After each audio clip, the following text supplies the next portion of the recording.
We are back again at Silverstone for Formula Student. It's the online podcast. I'm Giles, and joining me is a Formula Student legend. It is Mr. Michael Royce. Michael, thank you so much for coming on the podcast. Really appreciate your time. My pleasure. For those that don't know, would you be able to introduce yourself? Okay, my name is Michael Royce. My late wife and I first got involved with the Formula competitions, and we started with Formula SAE in 1986. When it first came north from Texas, which is where it was founded in about 1982. Suzanne and I worked Formula SAE. We were on the team from the States that came over here to the UK in 1998 for the first Formula student event at Myra.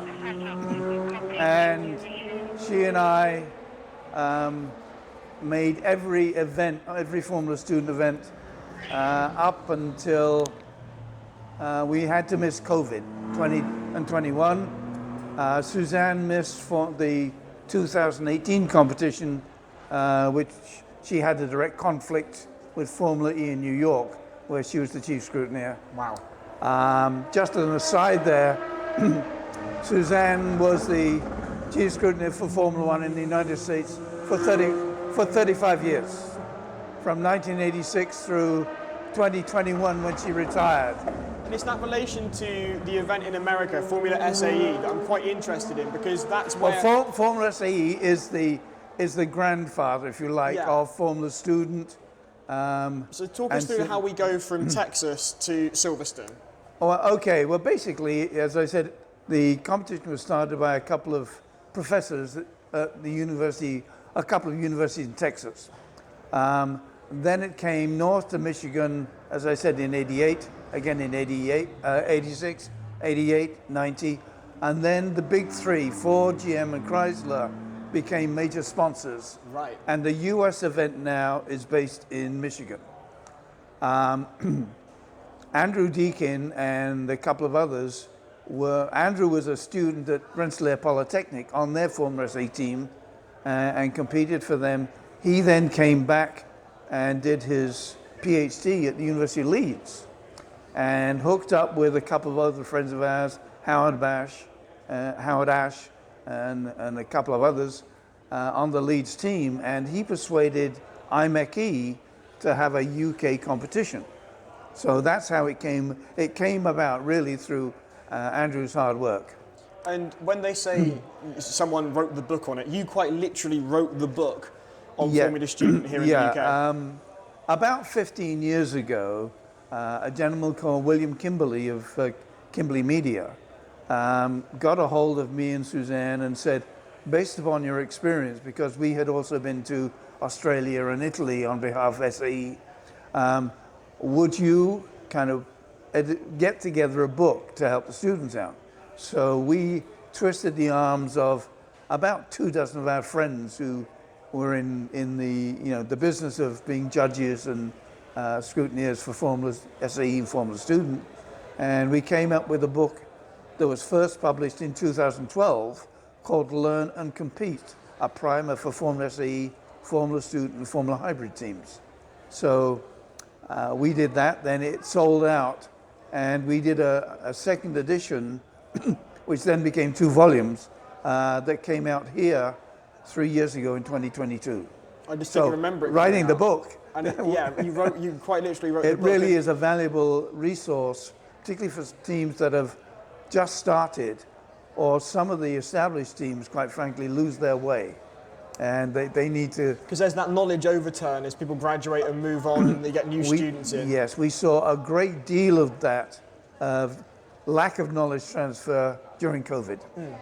And funnily enough, one of the chapters in the book by a gentleman called William Mitchell, who unfortunately has died since then, was on knowledge transfer, because it's something that is a problem here in Formula Student, Formula SAE, but it's also a problem in industry.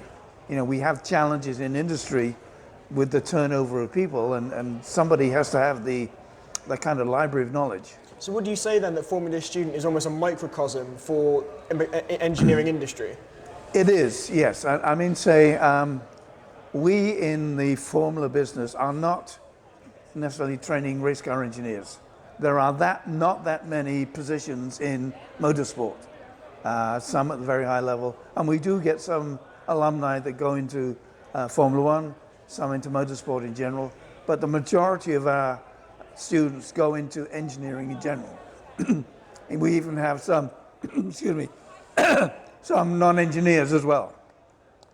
But the things that they learn by participating in a Formula student team are things that they cannot be taught in the classroom. Teamwork, project management, budgeting, how to deal with team members who are not pulling their weight, for instance, conflict resolution, all that sort of stuff. But many of the things that we have as part of the Formula student competition, like the presentation event, even design and cost, there are presentation aspects there that students, anybody needs if they're going into industry. So it's a very, very valuable learning tool throughout industry, whatever. You've written the book on it. You've been involved since the 80s. What are the top 5 bits of advice that you would give to any Formula student team, whether they're brand new to the event or whether they've been long established? First of all, you need to establish your leadership core, and it isn't just one man. It needs to be, a handful of people that trust each other and work together well. Your leadership team.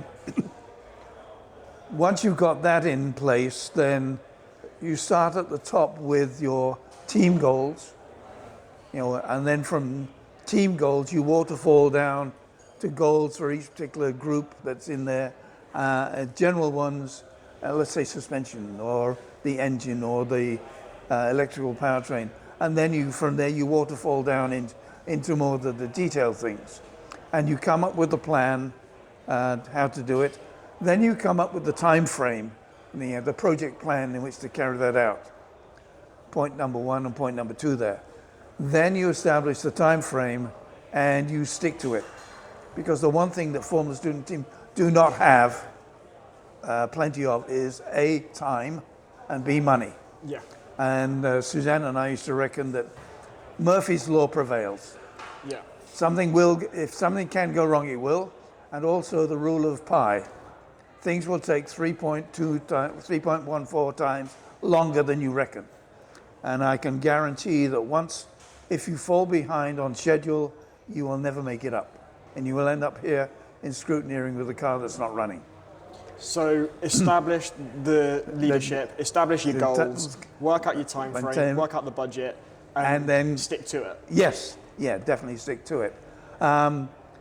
One of the things we've introduced at Formula Hybrid plus Electric now is in place of one of the competitions, we have a project management section. And part of that is now a question or a segment on what is your change procedure. Within engineering, you are going to make changes to the design. And that, in most major companies, has a certain protocol. So the question the judges asked in this competition is, what is your change procedure so that everybody on the team that's affected knows what the change is? So, and that's something. It sounds almost industrial. It is. I mean, these are things that, being in the auto industry for 40 years, you needed. It was discipline.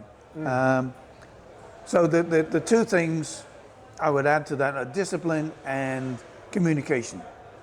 So that everybody knows what the plan is, everybody knows where we stand, everybody knows where we're going, and everybody's pulling in the same direction. Excellent. On that last point, I tell American teams, look, there are 11 players on an American football team. Each player has defense or offense, their assignment. If they deviate from that assignment and they mess up or don't do it properly, then normally the whole play is dead. They lose ground. The same thing applies for a Formula student team. Everybody has their assignment. If somebody thinks they got a better idea and starts veering off to the side, they're A, going to use resources that are valuable, and B, they're going to kind of mess the team up as well.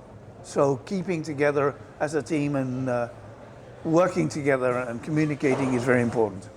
Teamwork, at the end of the day, it all comes down to it. Communication. It comes to communications, and as I said, rule of pi says it's going to take longer than you expect. We suggest that teams finish their car and have it on the road in the States as soon as the snow clears, and then bend it and break it and then fix it. So testing is another vital component of a successful Formula It Student is, team. it is. I mean, say, young engineers, and I've said this on a number of occasions, young engineers believe in two things. A, their design is always perfect, and B, they are invincible. Well, we know that teenagers are not invincible, and the chances, if you design a part or a system, you can either design it way too heavy and too expensive, which is going to cost you, or you can design it way too light and it breaks, or it's just right. And the chance of it being that third option are slim. Yeah. So, you know, from experience, build it. I was in the former camp. I distinctly remember designing uprights that the year after the design evolved, and they just said, "Why have you made it so heavy? You can cut out material here, here, here, and here." Yeah, so but that was the evolution, though. Yeah. I mean, say they had something that worked, and it lasted. But then you can go about the weight saving and the cost saving and things like that. So it's all about evolution. Yes. Wonderful stuff. I mean, say the other problem that we see teams doing is they try to incorporate a heck of a lot of technology, and they try to be really smart. Yeah. Some of my favorite cars are the simplest ones. Yes. Keep it simple, stupid. It's an old analogy. Yep. And also, there's the old one to finish first. First, you have to finish.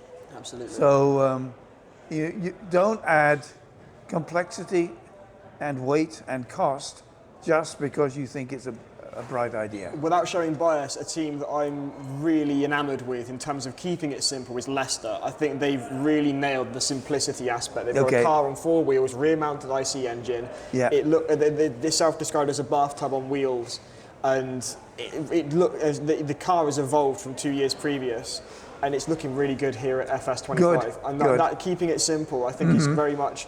If you want to compete in Formula Student and get through scrutineering and then get out on track, keeping it simple at the end of the day is one of the key aspects for the design ethos. The target here at any of the competitions is to have a car that gets through scrutineering quickly, so you can be out there getting through tilt, fuel, noise, brake, and then to get points in every event and finish endurance. And talking of every event, you have been around the world to various Formula Student events and their various offshoots. What's been your favourite outside of FS UK? What's been your favourite Formula event to attend? Well, you know, without being biased and saying the United States, no.